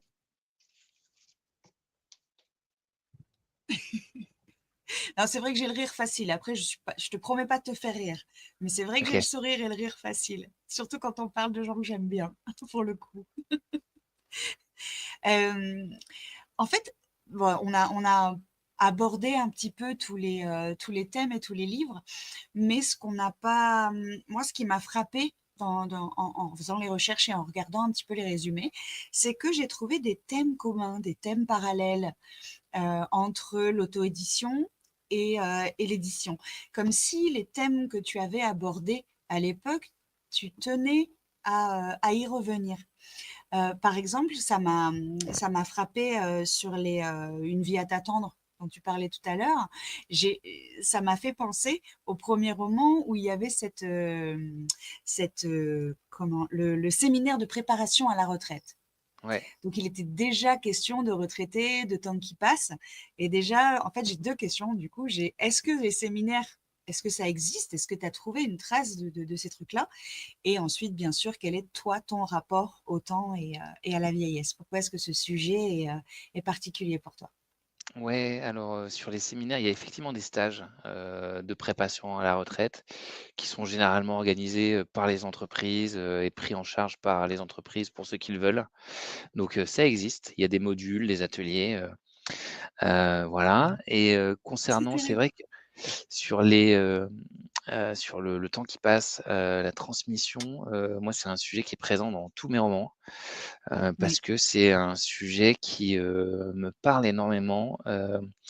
Je pense beaucoup, moi, à ce temps qui passe, à ce que j'ai fait, ce que je n'ai pas fait, ce que j'ai transmis, ce que je n'ai pas transmis. Et voilà, je trouve qu'on ne passe pas assez de temps avec les gens qui nous entourent, qui auraient tellement de choses à nous raconter, tellement de choses à nous transmettre. Moi, c'est un des grands regrets, par rapport à mes grands-parents qui sont, tous morts quand j'étais enfant. C'est de ne pas avoir eu le temps, l'occasion de leur poser plein de questions sur leur vie, qui ils étaient jeunes, quels étaient leurs rêves, qu'est-ce qu'ils voulaient faire, qu'est-ce qu'ils aimaient, donc c'est des sujets qui reviennent dans tous mes romans parce qu'il y a toujours une figure, au moins une, en tout cas de grand-mère, de grand-père qui va transmettre ou Mhm. de parents, qui va transmettre son vécu, qui va transmettre ses valeurs, qui va transmettre son passé, ce qu'il a vécu, ses souvenirs et des souvenirs des autres, ben, on apprend donc il y a dans un de mes romans, je dis, on apprend la généalogie des rois, on apprend la vie de Napoléon, on apprend la vie de Louis XIV, et bien souvent, on sait même pas, on connaît même pas la vie de nos grands-parents, de nos arrière-grands-parents, des Oui. arrière-arrière-grands-parents. On sait pas d'où on vient exactement, qu'est-ce qu'ils voulaient, qu'est-ce qui venait. Donc voilà, c'est un sujet qui me parle énormément. Et puis, in fine, il y a la mort. Oui. Voilà, quand on meurt, qu'est-ce qu'on laisse? Quelle trace on laisse? Et ça, c'est un sujet qui est dans tous mes romans, effectivement, et qui reste, qui sera sûrement dans tous mes romans jusqu'à ce que j'arrête d'écrire, je pense. Jusqu'à ce qu'elles viennent. Voilà, voilà. Il y a un autre parallèle aussi, récurrent justement sur le chat, dont on voit les 9 vies, qui, lui, est justement pas forcément sur les regrets, mais sur le développement personnel, comme disait Sonia, sur le questionnement de soi, sur l'introspection. Il y a le chat qui me fait penser à que ferais-tu si si on te donnait une deuxième chance ou si tu avais une seconde chance.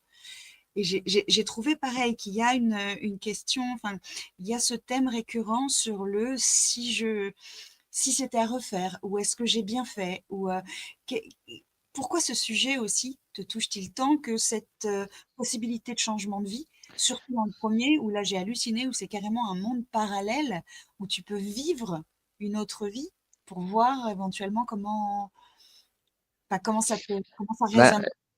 là, c'est pareil, on n'a qu'une vie, ou peut-être pas, hein, ça se trouve, On en a deux. une fois qu'on meurt, on découvre qu'on est réincarné ou qu'il y a des vies parallèles, j'en sais rien, mais en tout cas, aujourd'hui, a priori, on n'a qu'une seule vie, qu'une seule chance de devenir qui on est. Et je parlais tout à l'heure de être au bon endroit, être aligné avec qui on est. C'est pas évident. Beaucoup de gens ne trouvent jamais qui ils étaient vraiment, quel était le métier ou la passion pour laquelle ils étaient destinés, qui font des métiers parce que par défaut, on leur a dit au collège, tiens, tu vas faire ce métier-là, ou tu vas suivre ces rails-là, ou alors ses parents qui ont dit, tu vas faire ces études-là et tu vas être médecin, tu vas être ingénieur, tu vas être, j'en sais rien, conducteur de train, plein de métiers différents. Mais en tout cas, moi, j'ai toujours cette question-là, voilà, tu n'as qu'une vie, est-ce que tu es au bon endroit? Est-ce que tu fais le métier dont tu rêves ou qui est fait pour toi? Et c'est quelque chose que je me pose souvent. Là, avec l'écriture, j'ai l'impression vraiment de me réaliser, d'être en tout cas dans la bonne direction. Donc je me la pose moins. Mais moi, c'est une question que je me pose et des fois, j'ai des discussions avec des proches ou avec des inconnus et je me dis: «Tiens, mais il me dit ça, mais donc il peut pas être heureux cette personne-là, là, parce qu'il est pas au bon endroit, il fait pas le métier qu'il aime, il est pas dans la ville qu'il aime. Pourquoi il change pas? Pourquoi il part pas?» Et on parle de liberté. A priori, on a tous la Oui. possibilité de partir, hein, du jour au lendemain. Il y en a plein qui le font, qui abandonnent, femmes, qui abandonnent, maris, qui abandonnent enfants, pour, faire autre chose, pour, peut-être se trouver. Donc moi, j'ai toujours cette question qui est là, autour de moi. Tiens, cette personne-là, est-ce qu'elle est vraiment, au bon endroit? Voilà et ça, c'est quelque chose qui me travaille énormément parce qu'on n'a pas, plusieurs vies pour recommencer, pour réessayer. On n'est pas dans un jeu vidéo où on recommence du début et on retente autre chose et ça, c'est un sujet donc et qui rejoint un peu cette question de transmission, voilà, des personnes âgées, j'avais rencontré des Mmh. gens, pour ma vie à Tatan, des personnes qui sont en maison de retraite et je leur disais: «Alors votre vie, vous avez été heureux? Vous avez été heureuse?» Et souvent c'était, pas vraiment, j'ai fait ce que j'ai pu. Voilà, Voilà, j'ai pas été malheureuse. voilà, j'ai fait ce que j'ai pu Mmh. et donc il y a cette question qui revient et qui reviendra Oui, sûrement dans le d'autres «et romans. si», Voilà le «et et si». si j'avais pris cette décision? Et si Mmh. au lieu de suivre, d'aller en fac de je sais pas quoi, de psycho, j'avais fait, l'école de danse où j'avais Mmh. suivi, ma passion pour, le chant, pour la peinture, j'en sais rien. Qu'est-ce qui serait Et arrivé? tu l'as vécu ça? Parce que justement, il y a un parallèle énorme dans Les chats en 9 vies, c'est que ton héroïne, Julie, elle quitte le monde de la com et je Ouais. crois que je connais un Julien qui a qui a quitté le monde de la com aussi. Ouais, ouais, ouais, effectivement, Et effectivement, qu'est-ce qu'il y a comme autre parallèle avec cette héroïne? déjà Julie, Julien, hein, le parallèle est, Mmh. elle a fait une école de commerce, j'ai fait une école de Mmh. commerce, Mmh. après le parallèle, s'arrête là. Mais, mais oui, dans tous mes personnages, il y a une part de moi, il y a quelque chose à un moment, que ce soit une femme, que ce soit un homme, qu'il ait 20 ans, qu'il ait, 80 ans, il y a toujours un, tiens, il a quelque chose de moi, soit un souvenir, soit, un pays, soit, un voyage. Il y a toujours, oui, de moi dans presque tous mes personnages, oui, bien sûr. Est-ce qu'il y en a un qui est particulièrement plus miroir que les autres? Hem, je pense que oui, la Julie, elle me ressemble pas mal. En plus, en termes d'âge, elle a à peu près mon âge, hein. Mais ouais, ouais, je dirais Julie, ouais. Julie de Dans les champs de vie. Oui. Et la famille, ça aussi, bon, ça tu l'as déjà dit, mais c'est vrai que la famille, entre l'amour paternel sur mes épaules et l'ado aussi, l'ado qui cherche c'est quoi, c'est les couleurs du bonheur, les Ouais, couleurs ouais, du ouais. bonheur.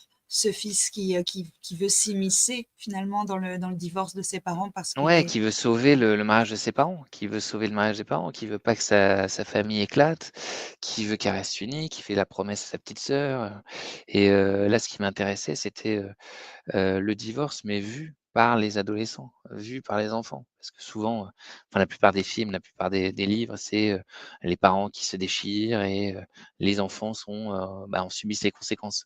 Là, je me disais: «Mais tiens, si, les enfants dans tout ça, comment ils réagissent? Qu'est-ce qu'ils disent? Est-ce qu'ils disent: "Mais attends, moi je veux pas qu'ils se séparent"?» Est-ce qu'ils prennent parti pour la maman, pour le papa? Est-ce qu'ils veulent savoir pourquoi ils se séparent? Parce que souvent dans les divorces, bon, bah, il y a un accord un peu, tacite entre le papa et la maman pour dire, c'est d'un commun accord, on dit pas exactement ce qui s'est passé, on dit pas que papa Mhm. a fauté ou que maman a rencontré quelqu'un, et les enfants le savent pas et peut-être qu'ils ne le sauront jamais, et là, mais mon héros, il décide de savoir qu'est-ce qui s'est passé vraiment? Pourquoi maman veut partir? Et ça pareil, c'est sur, avec la question de la transmission aussi, avec, la voisine, qui les gardait, qui est artiste peintre et qui va leur transmettre un peu tout ce qui est c'est de l'amour, des relations des adultes, pourquoi l'amour naît, pourquoi il s'éteint, donc Mm. voilà, famille, transmission, c'est des sujets récurrents et c'est des sujets qui nous touchent Oui. tous, voilà. Et justement, ces sujets-là qui sont pas anodins, qui sont philosophiques, psychologiques, poétiques, à mon sens, à mon avis, euh, est-ce qu'ils sont thérapeutiques au passage? Parce que ces sujets-là, ce sont des sujets qui te touchent, bien sûr, puisque tu les abordes. Du coup, est-ce que c'est thérapeutique? Est-ce que tu trouves des réponses dans ton écriture? Ou est-ce que c'est parce que tu as trouvé des réponses que tu as envie de le transmettre? Alors je trouve pas de réponse, mais par contre, en écrivant, j'ai des souvenirs qui viennent. Je réactive des souvenirs, Mhm. des images, du passé, des scènes du passé, des discussions que j'ai pu avoir, des personnes que j'ai rencontrées et qui reviennent dans l'écriture. Donc là, il y a un effet vraiment, coucher des souvenirs qui étaient enfouis et dont je n'avais plus aucun souvenir. Donc ça, c'est très intéressant d'un point de vue psychologique, justement. «Ah Mhm. tiens, je suis en train d'écrire ça, mais oui, j'ai eu cette discussion» ou «C'est parce que j'ai vu ça», et donc ça, c'est très intéressant. Par contre, je pense que ça peut avoir des impacts sur mes lecteurs, lectrices, et j'ai des discussions en ce sens. Des gens, qui divorcent, qui me disent: «Bah, tiens, j'ai lu votre roman. Effectivement, j'avais pas pensé à toutes les questions que pouvait se poser mon ado», ou «Ma fille m'a dit une phrase, qui m'a fait penser à ce que je viens de lire, de vous», ou des parents ou des couples où l'un d'eux a eu un cancer comme dans, Sur mes épaules, et ça fait remonter des choses, ça fait comprendre des choses. Donc il y a vraiment un dialogue, et c'est ça que j'aime en fait avec la littérature, c'est que chaque lecteur va appréhender, va lire d'une manière différente, mon roman, ma proposition, en fonction du moment où il le lit, en fonction de l'état, dans lequel il le lit. Est-ce qu'il est triste? Est-ce qu'il est malheureux? Est-ce qu'il lui arrive des choses heureuses, des choses compliquées? Et va réactiver des souvenirs, et ça, c'est ultra précieux parce qu'en fait, j'ai l'impression d'écrire des 1000 romans, 1000 versions, en fait, du même roman, et c'est ça que j'aime, en fait, dans les discussions que je peux avoir avec mes lecteurs, que ce soit sur les réseaux sociaux. Florian parlait de mes réseaux, et on a une chance incroyable aujourd'hui, nous, écrivains, c'est d'avoir, un lien direct avec, nos lecteurs, nos lectrices sur Instagram, sur Facebook, qui nous disent: «Ah, je suis en train de le lire, je l'ai lu, j'ai adoré, j'ai pleuré, j'ai ri, ça m'a fait penser à mon frère, mon père», et cetera. Et je me Mm. dis: «Mais on a une chance incroyable par rapport aux auteurs, des années 90, des années 80, les classiques qui n'avaient pas ce retour direct ou qui avaient juste un retour d'un journaliste qui allait descendre ou qui allait faire la promotion du roman. Donc ça, j'adore, c'est ultra précieux. Mais du coup, voilà, enfin, ma dernière question, elle sera là, elle sera dans enfin, ce sujet infini qui est justement le soi, le questionnement, la famille, la vie, les si, comment ça t'est venu? C'est-à-dire qu'à partir de quel moment tu as su que ce serait finalement du feel good? Que ce serait justement la ligne directrice, que ce serait tes sujets personnels et des sujets qui touchent tout le monde, dont tu avais Alors, envie de parler, que tu avais j'ai envie de pas choisi d'écrire du feel good. Ça, j'ai découvert que je faisais du feel good au moment où j'ai Oui, rencontré les équipes c'en est marketing pas qui un, m'ont dit: c'en est «Tu pas fais un. du feel good». J'avoue que j'ai été surpris quand ils m'ont dit: «Sur mes épaules, tu bâtiras ton monde», qui est une histoire de cancer, ils m'ont dit: On est «Tu d'accord. es catégorie feel good». J'étais vraiment surpris. Donc ça, c'est du marketing. C'est l'optimisme. Et non, c'est la Ouais, façon. mais moi La plume est j'écris, légère, la plume est optimiste et pleine d'humour, de poésie. C'est ça aussi, je pense, qui fait le patch ouais, turner. peut-être, en tout cas, ça me fait plaisir que tu me dises ça, mais moi, j'écris sur des sujets qui peuvent toucher tout le monde et ce qui m'intéresse, c'est de voir comment, mes héros, évoluent, comment ils appréhendent, comment ils se relèvent, d'un drame ou comment, heu, ils décident de réagir et c'est ça qui m'intéresse, c'est voir le cheminement. Ils partent, c'est le point de départ, c'est le divorce. Le point de départ, Oui, l'annonce de l'enfant, l'annonce du cancer et comment ils réagissent, comment ils vont évoluer, comment ils vont terminer le livre. Et c'est ça qui m'intéresse, quoi, de voir toutes les sentiments par lesquels ils vont passer, pardon. La tristesse, la joie, le bonheur, le rire, les pleurs, qui va les aider, comment va réagir l'entourage et c'est ça qui m'intéresse et après que ce soit catégorisé comme du feel good, ça m'est égal en fait, chaque lecteur le prend comme il veut et oui, tant qu'il ressent des émotions en lisant mon roman, c'est que, j'ai réussi mon roman et voilà. voilà. Mais je pense que tu es un thérapeute, auteur-thérapeute, pas Et feel bah, good. écoute, ça me va très bien. Je mettrai sur mes réseaux. J'étais en discussion avec Séraphine qui m'a dit que j'étais un auteur thérapeute et ça me va. Voilà. Merci Séraphine. Merci à toi. Merci beaucoup à tous les deux. En tout cas, merci. Bon, tu as vu, comme on dit souvent dans cette émission, Julien, c'est un petit grill sympa, un petit entretien sympa. Ah, c'était Tout très à agréable, fait. hein. Très Voilà. agréable. Un En plus, petit Séraphine engagé dans rit, sourit. Voilà, sa joie, sa bonne humeur est communicative. J'ai envie de dire, c'est une grilleuse, thérapeute. Voilà. Oui. Bon, Ah, le jour où tu verras Séraphine faire, on est En en fait, direct, je vais pas dire de gros mots, mais faire la tête, tu me feras signe. D'accord. En tout cas, merci beaucoup. On a vraiment passé un bon moment. On rappelle que tu es avec nous pour nous parler de ce livre, Le jeu du bonheur a commencé comme ça. Alors, je ne sais pas si je dois le dire, mais je voyais Sonia qui était concentrée, qui envoyait des trucs dans le chat privé. Sonia, je sais que tu as envie de dire des choses. Nous t'écoutons. oui, moi, c'est par rapport à ce que tu disais tout à l'heure, je pense que c'était moins facile avant, en fait, de réaliser ses rêves par rapport à maintenant. Parce qu'on faisait plus par nécessité que par plaisir, en fait. On pensait à la famille, on pensait à plus son métier. Maintenant, quand on voit les gens qui quittent tout pour faire le tour du monde, par exemple, et tout ça, maintenant, je trouve qu'on a plus de facilité qu'avant. Ah mais complètement, avant on était agriculteur de père en fils, et ça s'arrêtait là. On se mariait avec sa voisine, mais surtout parce qu'on savait pas ce qui se passait ailleurs dans le monde, aussi, il y avait ça, hein. Aujourd'hui, on a internet, on voit tiens, lui il a une vie incroyable, qu'est-ce qu'il fait? Comment il a fait pour arriver là?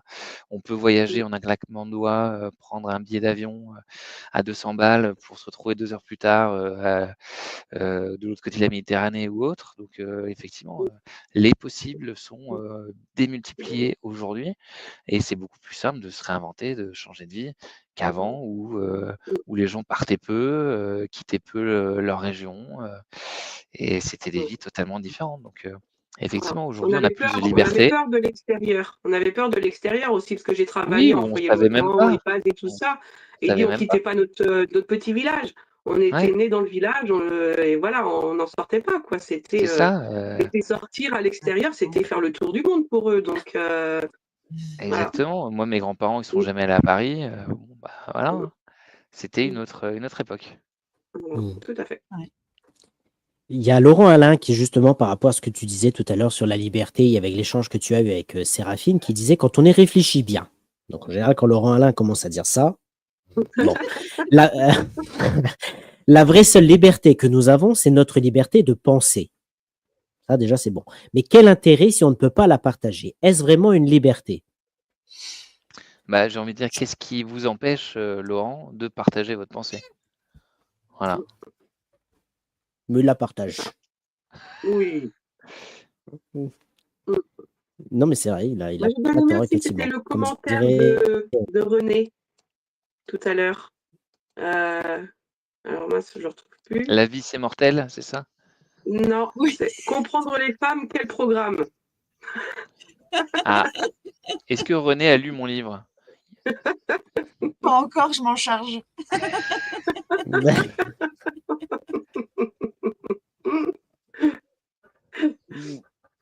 Ah bon, donc, merci beaucoup en tout cas, cher Julien. Alors, je ne sais pas si tu veux rajouter quelque chose à ce qui a été dit dans cette émission, hein. On le rappelle que tu étais avec nous, on en parlait avec René, effectivement, hein. Le jeu du bonheur a commencé comme ça aux éditions Erol.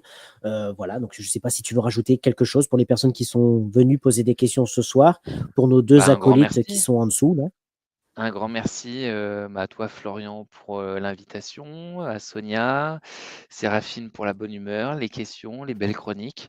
Continuez comme ça. Merci aux gens qui étaient présents, qui ont posé leurs questions en Eh bien, commentaire.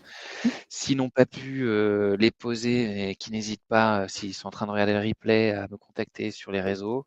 Et moi, j'ai hâte voilà, de vous rencontrer dans la vraie vie parce que les visios, c'est bien, mais c'est toujours mieux de se voir en vrai autour d'un livre, autour d'un café. Donc, venez en salon, venez en librairie ou venez en atelier d'écriture aussi. Et puis, à très vite. eh bien, effectivement, vu que tu parles de ça, ça me permet de rappeler que tu es disponible sur Facebook et Instagram, où on peut suivre ton actualité. D'ailleurs, le temps que ça circule, est-ce que tu peux nous dire où tu seras prochainement? Alors, c'est vrai qu'il y a les vacances qui arrivent, je l'admets, mais où est-ce qu'on peut venir te voir? Parce que tu sais que nous, on Alors, je parle suis du tour à du monde. Ah, ouais. Donc, je suis à Limoges ce week-end. Pendant 3 jours, lire à Limoges. Donc, s'il y a des fans de lecture, venez. En plus, c'est Michel Bussy, le parrain. Donc, si vous aimez Michel Bussy, venez. Il y a un beau plateau, on est 200 auteurs. Il y a du polar, il y a du feel good, il y a du roman historique, il y a de la littérature générale, enfin, il y a plein de trucs. Donc, venez.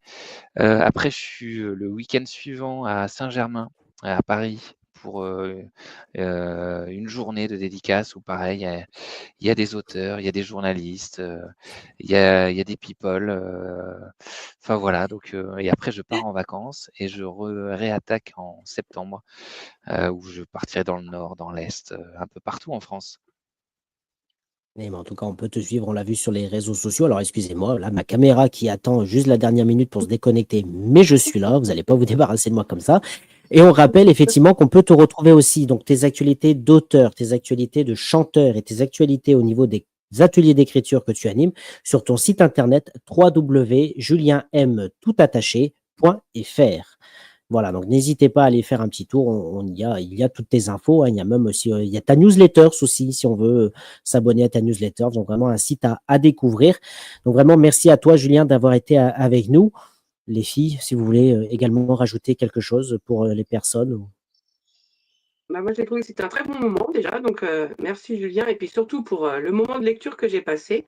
Et je voudrais en profiter, donc, parce que tout le monde a dû voir sur mes réseaux que j'ai pu aller au salon de Laval, de Vannes. Pourquoi Laval? Je suis partie, ça y est, ailleurs. Moi, je suis en vacances aussi. Mon cerveau, il va en vacances, je pense. Eh ben non, t'es pas encore en vacances, hein. Eh ben non. Et du coup, je voudrais remercier justement tous les auteurs qui passent chez nous et qui, au salon, m'ont reconnu, qui m'ont fait des petits coucous et des petites photos pour montrer que j'existe vraiment. Parce qu'on m'a demandé, mais en fait, tu existes vraiment? Oui, j'existe vraiment. Donc, voilà. C'est au plaisir de vous voir sur d'autres salons. Et puis, quand vous passez en Bretagne, voilà, on se fait un petit coucou. Avec plaisir. Eh oui, elle existe vraiment. Sonia Robinard existe pour de vrai. Eh oui. Sonia en vrai. Sonia en vrai. Non, j'ai Voilà. dit c'est Florian, il a fait une IA et puis voilà, je suis fausse. Et en tout cas, merci à toi. Séraphine, est-ce que tu veux rajouter quelque chose également? Mais que j'ai passé un bon moment, que j'ai passé un bon moment déjà d'échange, bien sûr, et que les sujets me touchent. C'est vrai que nos parallèles, on va dire, entre l'écriture à 10 ans, il y a plein de parallèles et plein de choses qui m'ont beaucoup, beaucoup touchée pendant mes recherches, et j'ai hâte effectivement qu'on puisse se rencontrer et parler et échanger, ouais, humainement. Bah, avec plaisir, Séraphine. Et donc, toi, tu es dans quelle région, Séraphine? Le sud. Je suis dans le sud. C'est-à-dire le sud, c'est vaste, le sud. Aixois, on va dire. Pays aixois. D'accord, ok. Entre la Ok, ok. Ciotat et le pays d'Aix. Bon, on se verra à Marseille alors. Voilà. Mais avec Oh, grand avec plaisir. plaisir. Voilà, effectivement, alors, l'équipe Entre l'encre et les mots est nationale, hein. On a notre chère amie Sonia qui est du côté de Mordel, à côté de Rennes. Et Séraphine qui vient de le dire, moi de Marseille. Et notre chère amie Marie qu'on embrasse qui est du côté de Josier, vers Barcelonnette. Voilà, donc effectivement, toujours un plaisir de vous rencontrer sur des salons. Et c'est ce qui me permet de clôturer cette émission, comme on le dit régulièrement. Et je rejoins ce que tu as dit tout à l'heure, cher Julien. Allez voir les auteurs sur des salons, Sonia peut le confirmer, Séraphine également, on fait toujours de très très belles rencontres. Cher Julien, on s'est vu plusieurs fois sur des salons, que ce soit sur Fuvo, mais aussi en librairie, et notamment la librairie Prado, qui est régulièrement sur nos émissions, et je remercie encore, donc vraiment merci beaucoup. Et je vous rappelle qu'on peut se retrouver ce vendredi avec encore un autre auteur que je vous invite à découvrir, un auteur local, pour son livre « J'aime pas les gens, mais il y a des gens que j'aime » aux éditions Rédactive, une maison d'édition, je le répète encore, et on aime bien le dire, qu'on aime bien mettre à l'honneur, n'est-ce pas, chère Séraphine? On va avoir l'occasion d'en parler. Mais vraiment, merci à tous de nous avoir suivis. Merci à toi, Julien, d'avoir été avec nous. Merci aussi à toutes les personnes qui sont venues poser des questions, aux habitués, mais aussi aux nouveaux. Vous êtes de plus en plus nombreux à nous suivre chaque... J'ai vu une collègue à moi. J'ai vu une collègue, elle a fait un petit coucou. Eh ben voilà, merci à vous, chers collègues de chère Sonia. Merci Voilà. beaucoup. Et vraiment, merci à vous. Merci beaucoup à tous. Lisez des livres, allez rencontrer les auteurs sur des salons. Et vous l'avez vu pendant cette émission, parce qu'en plus, j'allais oublier de le dire. Vous l'avez vu, Julien a des talents d'auteur. Il peut aussi vous donner des cours pour vous apprendre à bien écrire, mais il est aussi un très bon chanteur. Non, mais je n'ai pas perdu, je suis encore là. Non, c'est bon, c'est bon. Et justement, donc j'ai disais un très bon auteur, mais aussi un très bon professeur, puisque tu donnes aussi des ateliers d'écriture, mais tu es aussi un très bon chanteur. Et ce que je vous propose en termes de générique, c'est d'écouter un autre morceau de ton répertoire qu'on peut retrouver sur ta page YouTube, dont le lien va circuler en bas. Mais en tout cas, merci à toi, Julien. Merci à tous et très bonne fin de semaine. Et on se retrouve vendredi. Ciao, ciao. À vendredi. Ciao, À vendredi. merci beaucoup. Au revoir.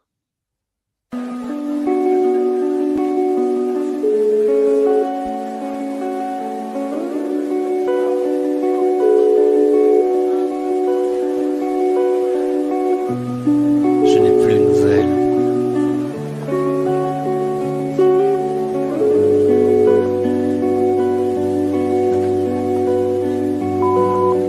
Elle m'a attendu en bas de chez moi, son visage blême, emmitouflé dans une écharpe grise. Elle a cherché mon regard de ses yeux rouges de pleurs et de nuit son sommeil est prise. Elle m'a couvert de SMS, de mots doux comme des caresses. Elle m'a ouvert son cœur, promis le bonheur pour que je ne cherche pas ailleurs. Je n'ai plus de nouvelles.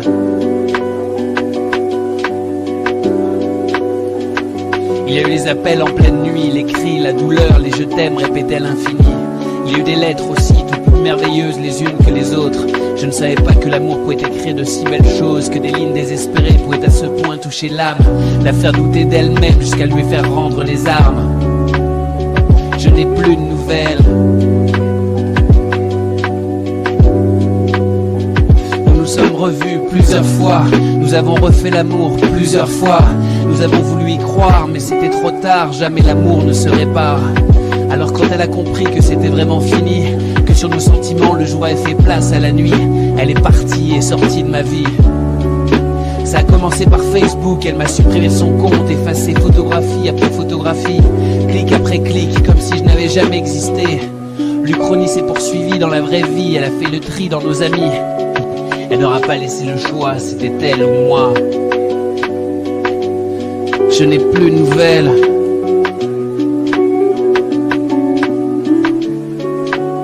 Je n'ai plus de nouvelles.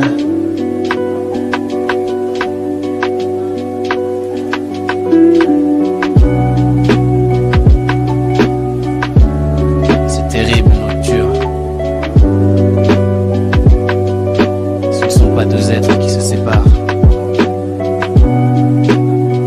C'est tout un monde qui s'effondre. C'est tout un monde qui s'effondre.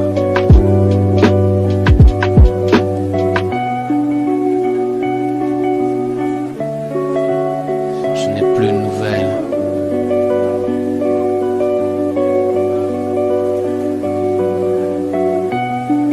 Ça y est, c'est fini.